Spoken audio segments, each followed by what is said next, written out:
As much as I want to be one, I'm not a girl's girl. And I hope that I can become a girl's girl someday, but right now, I would be lying if I said I'm a girl's girl and I support other women and I feel so much joy and happiness for other women when I see them succeeding. Unfortunately, I don't. Unfortunately, I have the patriarchy so ingrained within me that I feel such a strong sense of like envy and jealousy. Like when I see, I don't know, like when I see a pretty girl post on Instagram who like maybe I knew or I went to school with, like I have to be the prettiest. You know what I mean? You don't know what I mean probably because this is insane. I hope you don't know what I mean. And I would love to grow out of this. I'm 25. Maybe this is something I grow out of with age. I don't know. I also was raised by a mother who was very, very judgmental. Like everywhere we went, very judgmental. Like I think that she also ingrained some of this into me, like to constantly be being jealous of other women and like picking apart other women and like constantly having to be better than them. Like I have to be the prettiest, I have to be the smartest, like constantly having to be like the best person in the room, right? I want to escape this so bad. Like literally, how do I do that? How do I do that? I see like my mutuals on here getting more followers, becoming more successful. I feel jealous. I stop liking their videos. I stop engaging with them. Why do I do that? Literally, why do I do that? Like, I'm like, oh, you're getting successful. I want you to fail now. Oh, this girl I went to high school with who like used to be not very cute and is now super cute and gets a bunch of likes on Instagram. I'm not gonna like them. Like, I hope you fail. Why do I do that? Like, oh my God, this is such a therapy session for me right now.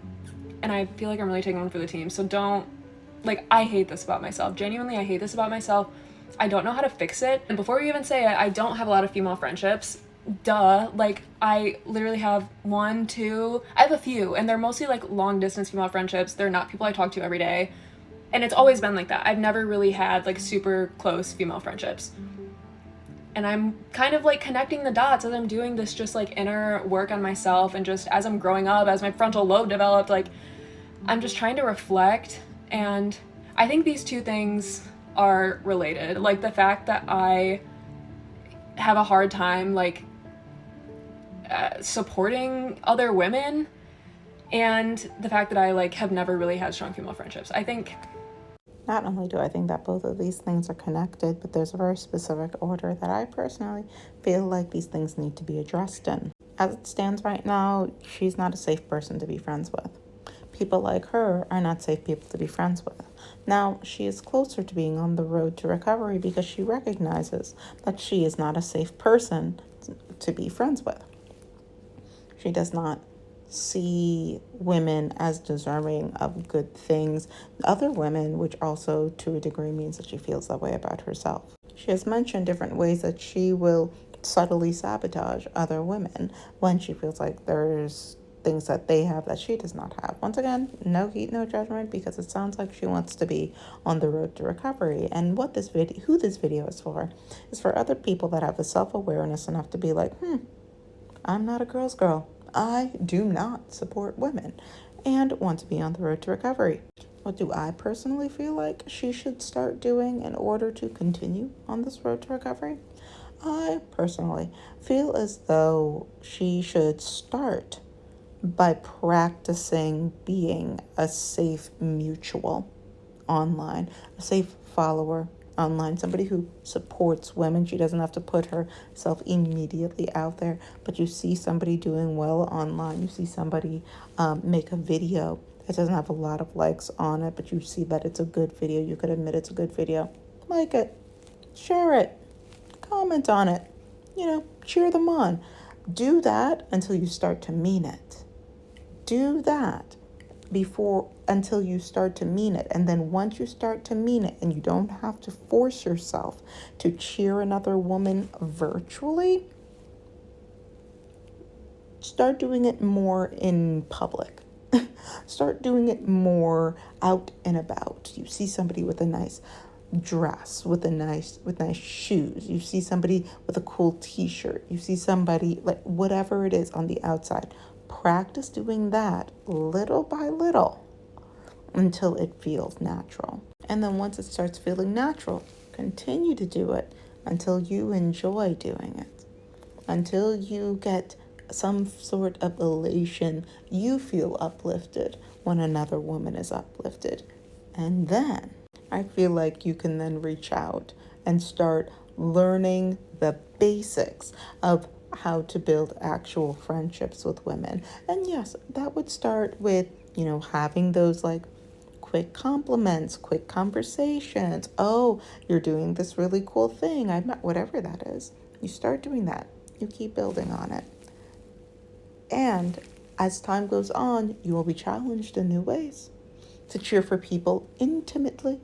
And by intimately, I mean like it's not a stranger. It's not somebody that you will only see once at a mall. This is somebody that you will continue to cheer for. And then you get to know them. And not only do you get to know the things that they're excited about, the things that they're really good at, all that, but you'll also get to know their insecurities. You'll also get to know the things that make them nervous. You also get to know the things that are more sensitive points. And then it is your job to not use it against them when you start feeling jealous. And if you notice that that little voice starts to come back when it says, ooh, you can use this against somebody, you have to recognize that voice and say, I have worked far too hard for you to ruin this friendship. You were a voice that I listened to in the past. I will not listen to you now in the present. Now, you are not a bad person for having that thought come in. You cannot necessarily control what kind of thoughts come in. What you can control is what you do with this thought. That will help to determine if you are not just a good person, because people need to be working on their impulse control all the time. But what you do with this will also determine how good of a friend you are, if you're a good friend, if you're a safe person. In general, and I talk about community a lot on this page, but in general, I think that truly safe community needs to be full of truly safe community members and people that have caused damage to the community before. If they would like to become part of that community, need to put in extra work and be very visible with that work to prove, hey, not only do I see where I went wrong, but I am trying to correct that behavior, and I am trying to empower the community as I work on my own healing.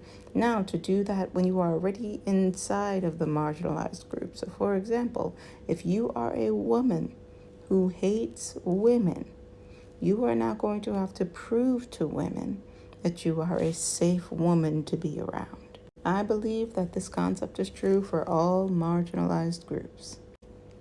Latinos for Trump. You're going to have to figure that out amongst your community. I mean, technically, I'm Latina, but a lot of people don't consider Haitians Latinas or Latinos, even though we're literally the first Latin nation. That is a story for another day. Now, how do you prove yourself to be a safe community member? Listen, it's not my job to tell people how to forgive or at what point they should forgive or at what point they should welcome people back into the community, because forgiveness does not necessarily mean that you are let back into the community, but there's always a chance. So yes, if you were a woman that was against women, then sure, and especially if you are pretty vocally against women, now there's a wider group of people that you need to be able to prove yourself to if you would like to be in community with those people. Just because you're born a woman doesn't necessarily mean that once you recognize the bad behavior, you automatically know how to become a safe woman. That's not how this works. But if you want to do the work, this is where it starts. It is now my bedtime. Stay safe out there.